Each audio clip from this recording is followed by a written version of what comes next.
In the dead of night, when the city sleeps and dreams are spun, a silent war is waged. Not in trenches or on battlefields, but in the ethereal realm of ones and zeros, where the enemy strikes from within. This is the story of a lone warrior who dared to trespass into the heavily guarded citadels of the US military, a man who would become known as Solo, the ghost in the machine. Welcome back, everybody. It's me. Join me today as we dig into the fascinating story of Gary McKinnon, the Scottish hacker who infiltrated some of America's most secure military networks, uncovering shocking secrets along the way. Let's get into it. Before we dive into this thrilling tale, I need you to do me a favor. Hit that like button, do it now. Why? Well, because this is your portal to a world of tech tales and cybersecurity sagas. You don't want to miss any of our future stories. And trust me, you'll be glad you didn't. Okay, so let's meet our protagonist, Gary McKinnon. Just a regular guy, right? Wrong. By day, he was a computer expert at Land Rover. But by night, he transformed into Solo, a shadowy figure lurking in the dark corners of the internet. Gary had a passion for two things: UFOs and playing around with computers. And as a young lad, he taught himself how to code, quickly earned the nickname Solo due to his solitary nature. He spent much of his time alone, poring over astronomy books and UFO magazines. Gary believed that there was life out there, and he wanted to know if the government was hiding something from us. So he started writing programs to help him search for answers. He wrote simple scripts that would scan for computers with weak or no passwords, opening them up to his curious eyes. You may think that this is crazy, but you gotta remember that this was back in 2001, back then. People just weren't thinking about cybersecurity like they are today. Most folks thought that locking your front door was more important than securing your computer network. So Gary found a lot of open doors into the inner sanctums of the US military and NASA. To make matters worse, he discovered a treasure trove of sensitive data that could compromise national security. Gary didn't steal anything for financial gain. He left messages instead. He would often type in chat rooms that he had breached. "Your security is crap." Imagine the chaos that caused. Military officials went into overdrive trying to hunt down the person responsible for this cyber intrusion. All the while, Gary was just a guy from London with a dream of exposing the truth about aliens. Gary claims that he found a spreadsheet that had a list of non-terrestrial officers and their ranks.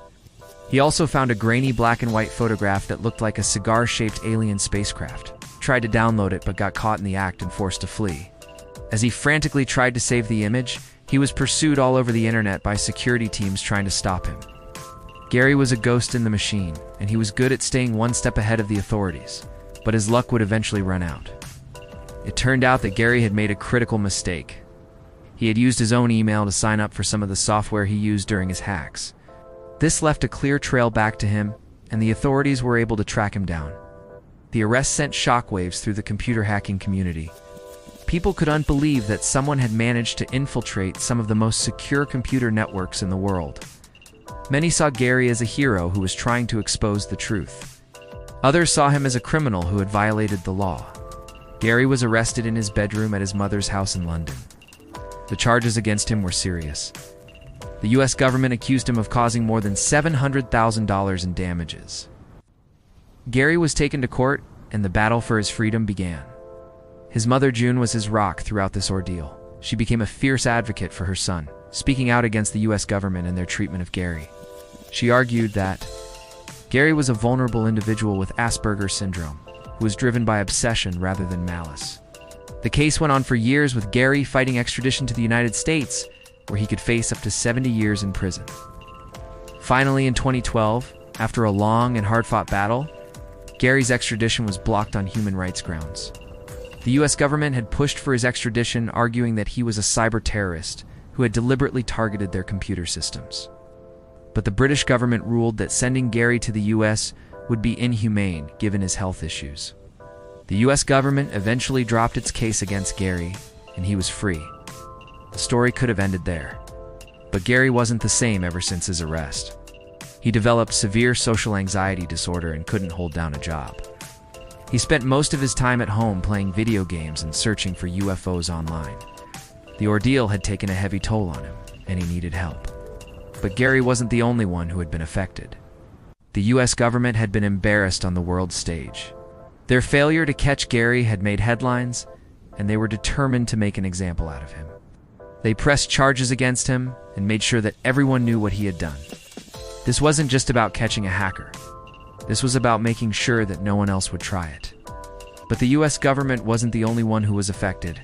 Gary's family and friends had been through hell as well. They'd watched him go from a happy-go-lucky kid to a paranoid recluse. They had seen the toll that this ordeal had taken on him, and they were desperate to help. The story has had a lasting impact on the world of cybercrime. It was one of the first cases of its kind, and it showed just how vulnerable computer networks can be. It also showed that even the most secure systems can be breached. Gary's story was a wake-up call for the government and the tech industry.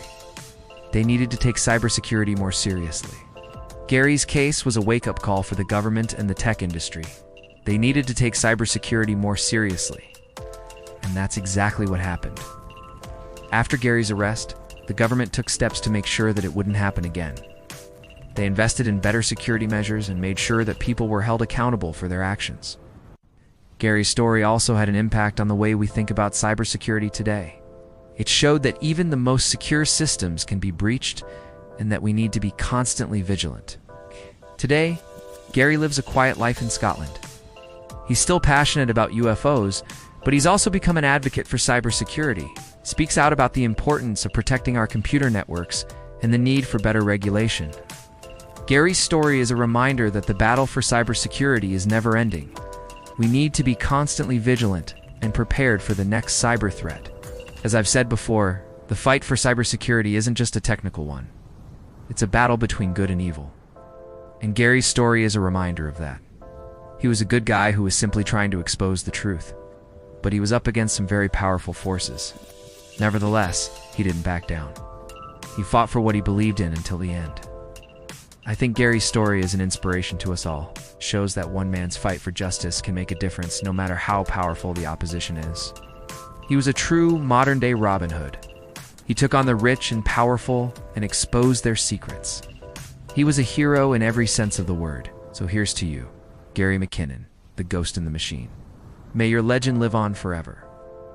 Thanks for joining me on this episode of Cyber Wars. I hope you enjoyed the story of Gary McKinnon.